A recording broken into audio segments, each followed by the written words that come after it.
સંપ્રદાયના સત્સંગી માટે જીવનમાં શિસ્ત અને મર્યાદાનું મહત્વ. ભક્ત પૂજ્ય જનમંગલ સ્વામી. સિંગાપુરમાં કેવો નિયમ છે કે તમે કાગળ રોડ ઉપર ન નાખી શકો. રોડ ઉપર કાગળ નાખો ને એટલે $250 દંડ થાય. ખાલી ચોકલેટ ખાઈને કાગળ નાખ્યો ને એવું નહીં, મોટું છાપું નાખ્યો, થોડુંક નાખો તોય. અને આપણે લાગે કોઈ ભાળતું ન હોય, આપણે નવા ગયા હોય ને, કોઈ ભાળતું ન. સર્વમંગલ સ્વામીને અમે ગયા ને લંડન, તો પેલા કે કાચ ઉખેડે કે પેલું બાણ બન્યું હોય ને ગાડીમાં, ચાલુ ગાડી હતી, એ કે મારે ઉલટી કરવી છે. પેલા ભાઈ કે સ્વામી અહીં ઉલટી ન થાય, એ કે પણ ઉલટી નકર ગાડીમાં થશે, એ તો કઈ રોકાય નહીં. પણ પેલા એ તરત પ્લાસ્ટિકની બેગ રાખતા હશે ગાડીમાં, આપી આમાં ઉલટી કરું, બહાર તો દંડ થશે તરત. કોણ ભાડે થાય કે કેમેરા જોવે છે, કેમેરા હોય ને એ બધું રેકોર્ડિંગ થતું જ હોય એનું. સિંગાપુરની અંદર કાગળ નાખો અને જો બીજી વાર ભૂલ કરો ને તો 8 દાડા સુધી રોડ સાફ કરાવે, અને એ પાછા કેમેરો મૂકીને આખા દેશને દેખાડે કે આ ભાઈ સરસ કામ કર્યું. 8 દિવસ પછી રોડ સાફ કરો, અને ત્રીજી વાર ભૂલ કરો ને એટલે લાયસન્સ પૂરું થઈ જાય, તમારે ગાડી હાંકવાની જ નહીં. બધે કડક. આપણે ભારતમાં તો ગમે ના સંડાસ બેસી જાય, ખાતા હોય ગમે ત્યાં નાખી દે, રોડ ઉપર ખાતા ખાતા ગાડીમાં કેળે ચાલ નાખી દે, કોઈક બચારો લપસે પડે. આપણે કઈ એવું શિસ્ત છે આપણા દેશમાં, એટલે આપણે ટેવાઈ ગયા છીએ એ પ્રમાણે. પણ પરદેશમાં તો બહુ વ્યવસ્થિત બધા, એકદમ કડક જ બધા કાયદા.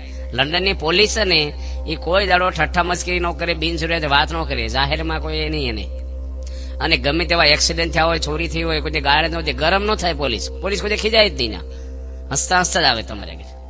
કાયદાની રીતે બધું કરે, પણ નાના રોડ ઉપર ન બધો હિસાબ લેવા મળે, એ બધું કોરેટમાં થાય. એટલે આ બધા શિસ્તની અંદર જો હેલ્મેટ પહેરવું, આ તો માણસ અત્યારે કેવું છે, હું સ્વતંત્ર રહું, મને કોઈનું શાસન ન જોયું. ભાઈ અત્યારે ફ્રી જમાનો છે ને, બધા આવની રીતે ગામમાં રહેતા હોય, અને મને જ આ બધું લાગુ પાડવાનું. પણ આપણા સારા માટે છે. તમને ડાયાબિટીસ થયો હોય ને આખા ઘરને ન થયો હોય, તમે કહો મારે એકલાને લાડવા નહીં ખાવાના, બધા ખાય છે, કમાવતો હું, પૈસા હું લાવું છું. પછી તું લાવે છો પણ તને નડે છે, તારે હાર માટે છે. એમ આપણી શિસ્ત છે ને એ આપણા કલ્યાણ માટેની છે, ભગવાનને રાજી કરવા માટે છે. એટલે બધાએ પાળે કે ન પાળે, આપણે જ પાળવા. હેલ્મેટ તમે પહેરો છો એ ત્રાસ આપવા માટે છે કે? હમણે આપણા ભાવનગરમાં એક સંયોજક, બાળ સંયોજક ધામમાં ગયા પંકજભાઈ ગજ્જર, ખાલી લૂના ભટકાણું, રોડ ઉપર પડી ગયા ને એમરેજ થઈ ગયું છે. 3 હરિભક્તો હમણાં અમને હેલ્મેટ વગેરે જ ધામમાં ગયા છે. ભાવનગરમાં એક બહુ મોટા હરિભક્ત આપણે, એ પણ એ રીતે ધામમાં ગયા છે. એ આપણે આમ બેસતા વર્ષના દાડે બપોર સુધી કેવી શિસ્ત હોય આપણી વાણીની, આપણા વર્તનની, બધી રીતે આપણે કરીએ છીએ. આ તો કેટલા બધા પ્રસંગો હોય છે ને શિસ્તના, પણ આપણે શિસ્તમાં બધી રીતે કાર્યકરો તૈયાર હોવા જોઈએ, બધી જ રીતે. એક પ્રકારની શિસ્ત નથી આપણે ત્યાં. આપણે તો વાણીની શિસ્ત છે, પછી સ્ત્રી પુરુષની મર્યાદાની શિસ્ત છે, બધું જ આપણામાં આવે છે. જો અમૃત મહોત્સવ આપણો થયો ને ત્યારે આપણા જ એક કાર્યકર મુંબઈમાં અને બીજા એક બેન જોડે ફિલ્મ જોવા જતા રહે. બોલ, હવે એ બેન ને ઓળખાણ થઈ ગઈ છે કોકની જોડે, બે સેવામાં જ આવ્યા છે. જે કરવા ભાઈ ન કર્યું, નથી કરવાનું એ કર્યું ને આવી. પછી ડોક્ટર સામે કે નિષ્કપટ થઈ ખબર પડી ગઈ, કારણ કે બીજા સ્વયંસેવકો પછી આ કેમેરા આપણી સામે ઘણી ના હોય જ છે.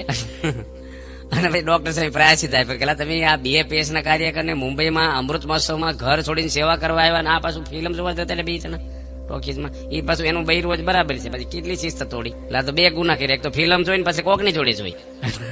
હવે એને શાંતિ ક્યાંથી થાય? પછી પ્રાયશ્ચિત આપ્યો ડોક્ટર સ્વામી કે હવે પ્રાયશ્ચિત કરી લો, હવે આવું ના થવું જોઈએ.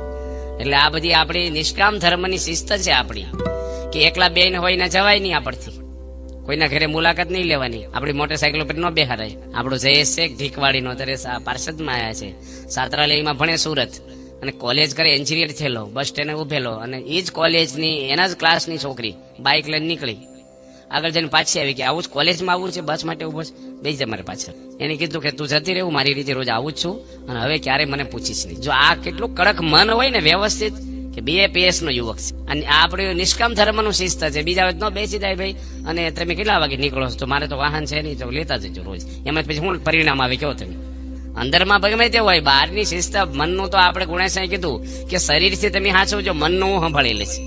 મનમાં સંકલ્પ થાય ના થાય નહીં, પણ આપણી મર્યાદા ના લોપાય, આપણી બોર્ડર ના ઉલ્લંઘાય. આપણે BAPS ના છીએ, કયા આપણે સંસ્થામાં નથી. કાંઈક થયું એટલે હાઈલાઇટ આપણી સંસ્થાની જ થાય. આપણે શિસ્ત તોડીશું ને જો એવું કાંઈક કામ આપણી થઈ તો શ્રીજી મહારાજે મોટું ફેરવી લેશે આપણા માટે. બાણા બંધ કરી દીધી છે અક્ષરધામના. આપણા સંતો છે ને એ એકવાર નાહવા ગયા. જો આપણે બધાને, અમને શિસ્ત લાગુ પડે, તમને પડે. ગુણાતીતાનંદ સમયમાં અને કોઈકની વાડીમાં કૂવો હશે ને, તો બધા સંતો પેલા તો પાપ ઓછા હતા દુનિયામાં, એટલે કુવાને બધા ભરેલા બહુ રહેતા પાણી, ને સંતો ઉપરથી ભૂચકા મારે નાવા હાટો. અને એ વાડીવાળો કઈ સત્સંગી નહોતો, અને સંતો બધા નાની ઉંમરના છે, જોવાના તે ઉપરથી ભૂચકા મારી નાય. તે વાડી વાળો છે ને એ બીજા ભાઈ જોડે હશે ને એ કહે છે કે આ સ્વામિનારાયણ સાધુ ના હોય, કારણ કે સ્વામિનારાયણ સાધુ ધૂપકા મારી નો નાય. એટલે ગુણે સ્વામી કે આમાં શ્રીજી મહારાજ બોલ્યા હાલો હવે અહીંથી આપણે આ ન કરાય.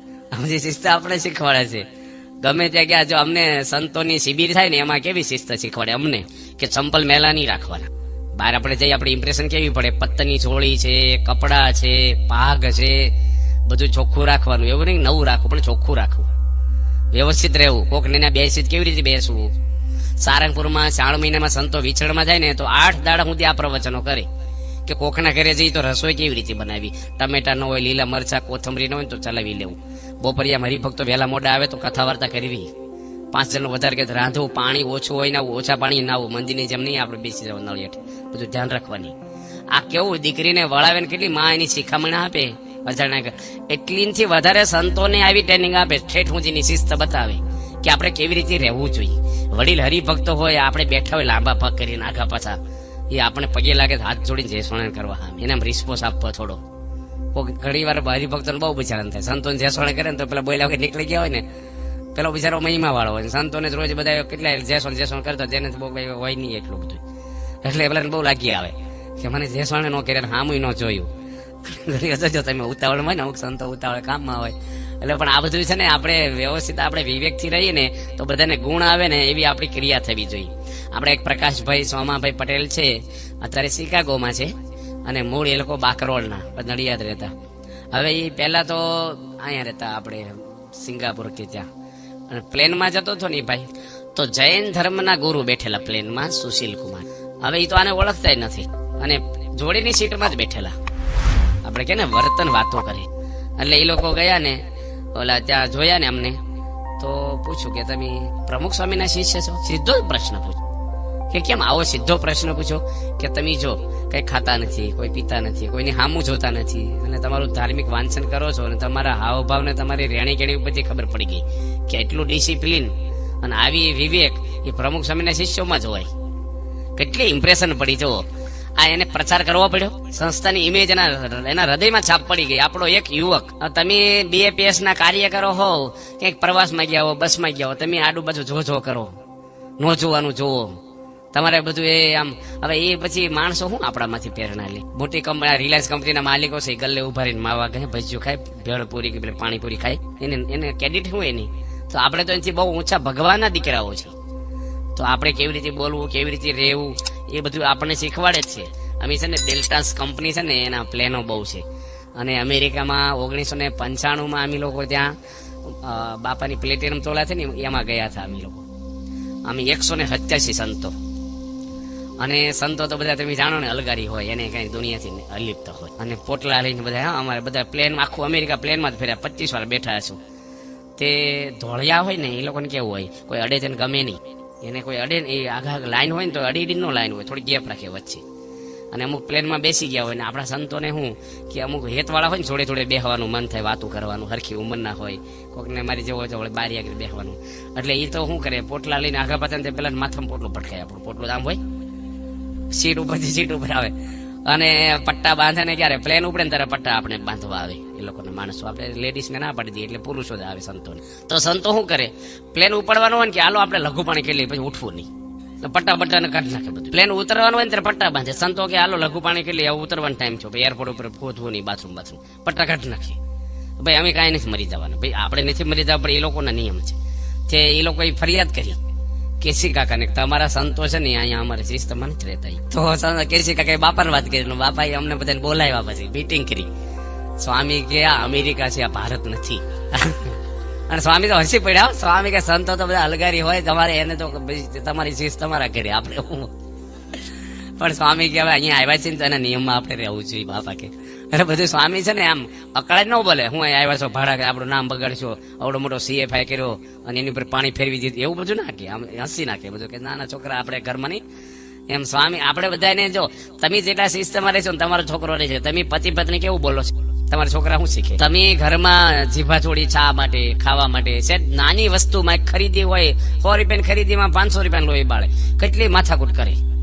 હવે છોકરો હોય, તમારી દીકરી હોય, તમારા દાદા હોય, ઘરમાં જે બીજા સાંભળતા હોય, એને તમારી છાપ કેવી પડે? અમુક વસ્તુમાં તમારે જો શિસ્ત કેવી છે, જેને જે હોય એને જ કરવાનું હોય.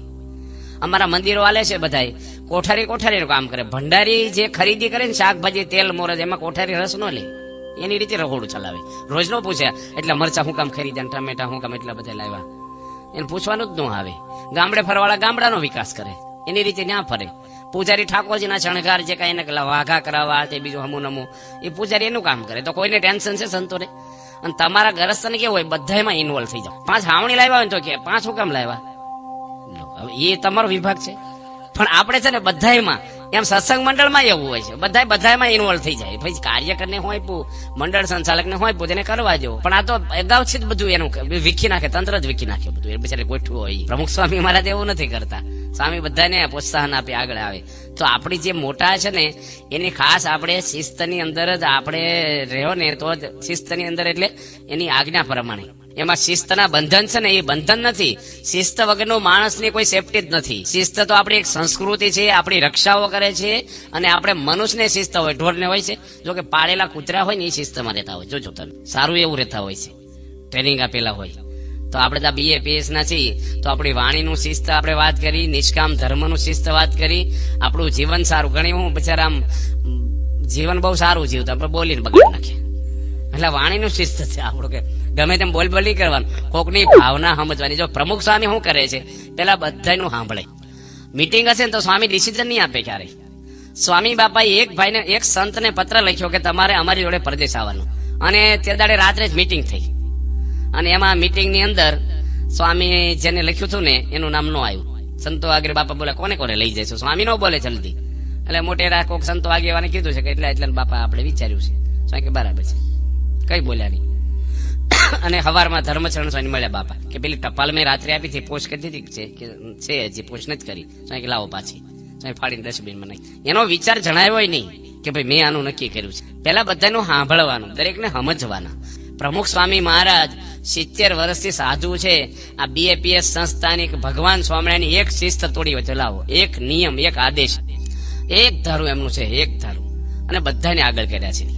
કોઈને દબાવીને સ્વામી આગળ નથી આવ્યા, લોકો આગળ કર્યા છે પ્રમુખ સ્વામીને. સ્વામી તો ઘસાઈ ગયા બધી રીતે. તો આપણી અંદર એવી શિસ્ત આવી જોઈએ. પ્રમુખ સ્વામી મહારાજ લંડનમાં હતા ને, અને સ્વામીને સન્માન પત્ર આપ્યું. એટલે વિવેક સાગર સ્વામી ત્યાંના ધોળિયા લોકોને પૂછ્યું કે તમે તો પ્રમુખ સ્વામીને બહુ જોગમાં નથી આવ્યા, અને તમે એટલું મોટું સન્માન કેમ કરો છો, તમને શું પરિચય થયો? એ કે એના અહીંયા આશ્રિતો તો બધા રહે છે ને, એના યુવાનો પાર્કિંગમાં સેવા કરતા હોય, બધે એનું જે ડિસિપ્લિન છે ને, એની પરથી ખબર પડે કે એના ગુરુ મહાન હશે. તો આ વર્તન વાતો કરે આપણી, આપણું જીવન બોલે. આપણે એક કાર્યકરો સત્સંગ કરાવવા ગયા મેમકા ગામ, બાજુના ગામમાંથી આવ્યા છે. અને અગાસીમાં ઉનાળો હતો ને, અગાસીમાં હુતા બધા. આમ ગામડામાં મંદિર તો નાનું હોય. અને રાત્રે પેશાબ અગાસીમાં ઉભા હેઠે ફળિયામ કર્યો. અને પૂજારી દાદા હેઠે જ હુતેલા.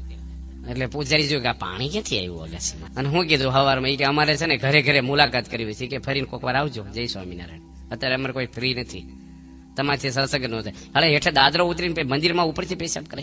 હવે કાર્યકરો હતા પછી. એટલે ક્યાં સુધી આપણે પોગી જઈએ જુઓ તમે.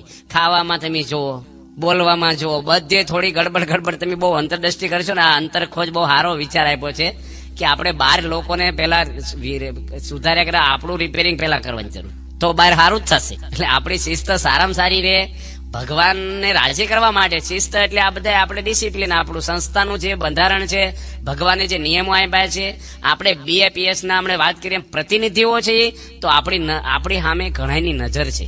BAPS નો કાર્યકર ફિલ્મ જોવે, ગુટકા ખાય, કોઈની કુઠલી કરે, ભગવાનના ભક્તનો અપરાધ કરે ક્યારે, આપણે વિચારવાનું કે આખા વર્ષમાં કેટલી વાર આપણે આ કર્યું છે. અબ્દુલ કલામ રાષ્ટ્રપતિ છે ને, 50 વર્ષથી એક પણ ફિલ્મ નથી જોઈ. એને ક્યાં સત્સંગ એટલો બધો છે? 50 વર્ષના રેકોર્ડમાં એક પણ પિક્ચર જોયું ને, ટીવીમાં કે ટોકીજમાં. આપણે એટલું બધું સર્વોપરી ભગવાન, પ્રગટ ભગવાન, તો બોલો કાર્યકરના ઘરમાં ટીવી રાખે કે અમારા છોકરા બગડી જાય, ભાઈ પછી આખું ઘર બગડશું. અને પછી ટીવી જોઈને પછી એમાં જોવાનો વિવેક નહીં આપણને. અત્યારે કેટલું ખરાબ દેખાડે છે. તો આ બધા આપણા શિસ્ત છે. તમારા જીવનમાં જેટલી દિવ્યતા હશે, જેટલા નિયમની અંદર આપણે હશું, જેટલા શિસ્તમાં હશું ને, એટલો તમને ફોસ રહેશે. સાસી મહારાજ યોગી બાપાની જોવો તમે શિસ્ત. યોગી મહારાજના તો પ્રસંગો, કેટલા પ્રસંગો છે, કેવી રીતે રહ્યા છે. બાપા તો કોઈક મોટા માણસ આવે ને પાઘ પહેરી લે, આમ ગાત્રી ઓઢામ બેસી જાય એકદમ. સ્વામી કે આમ ફલાણા બાપુ આવે છે. અને નિયમ ધર્મમાં શિસ્ત જુઓ એમની. એક ફોદો વડતાલ વાળા ગમે તેટલા એંગલથી ખરાબ બોલે, પણ પંચ વ્રતમાનમાં ક્યારે અવાજ કર્યો છે કોઈ આપણી ગુરુ પરંપરા ઉપર કે પ્રમુખ સ્વામીને ધનશ્રીમાં કઈ ફેર છે? એમાં અવાજ જ નહીં કરીએ કે કોઈ. એ એકદમ પાકા પાયે છે. તો આપણી આ જે શિસ્ત છે, આપણે જે નિયમો છે, એ નિયમમાં આપણે રહી અને વાણી વિવેક, ખાસ આપણી વાણી ફેરવે પાણી, મહંતોએ પ્રવચન કર્યું હતું. અને વાણી કરાવે લાહણી. એ બોલવામાંથી જ બગડે છે. બોલે છે ને એની જ કિંમત ઘટે છે. તમે કોકને દબાવવા બોલો અથવા ગરમ થઈને બોલો તો તમારી કિંમત જ ઘટી છે. સ્વામી હું નથી કર્યું આપણા માટે? એટલા રોગમાં સ્વામી આપણા માટે પોતાની જીવન તમામ ઘસી નાખ્યું છે. તો આ દેહ કરીને આપણે આ સંસ્થા માટે, સંસ્થાના આદેશ આપણે અને મધ્યસ્થ કાર્યાલયના સંતો, એ જે કાંઈ આપણને આદેશ આપે ને, એ આદેશ પ્રમાણે તમે મંડળ ન ચલાવો ને તો તમે શિસ્ત ભંગ જ કહેવાય. એ મન ધર્યું જ મંડળ ચલાવ્યું કહેવાય, એનું કઈ ફળ ન મળે આપણે. જે કાંઈ બાપાની રુચિ વિરોધ થાય ને એ શિસ્ત ભંગ જ છે. એટલે આપણી સારામાં સારી આપણી અંદર શિસ્ત આવે, વ્યવસ્થિત આપણું જીવન બને, ભગવાન રાજી થાય આપણી ઉપર. અને આ દેહે કરીને શું ન થાય તો આપણે બધું એવું કરી છૂટીએ. ગમે ન ગમે, આ કઈ ગમે એવું નથી બધું. કારણ કે આપણે અનંત જન્મથી શિસ્તની બહાર જીવન જીવ્યા છીએ, એટલે થોડુંક આપણે અઘરું તો પડે જ, પણ ઘણું નથી ગમતું ને એ સ્વીકારી લીધું છે આપણે. તો આપણે એવા એક કાર્યકર, આદર્શ કાર્યકર આપણે એવા થઈ કે જેવા બાપાને બનાવવા છે. શ્રી સ્વામિનારાયણ ભગવાનની છે.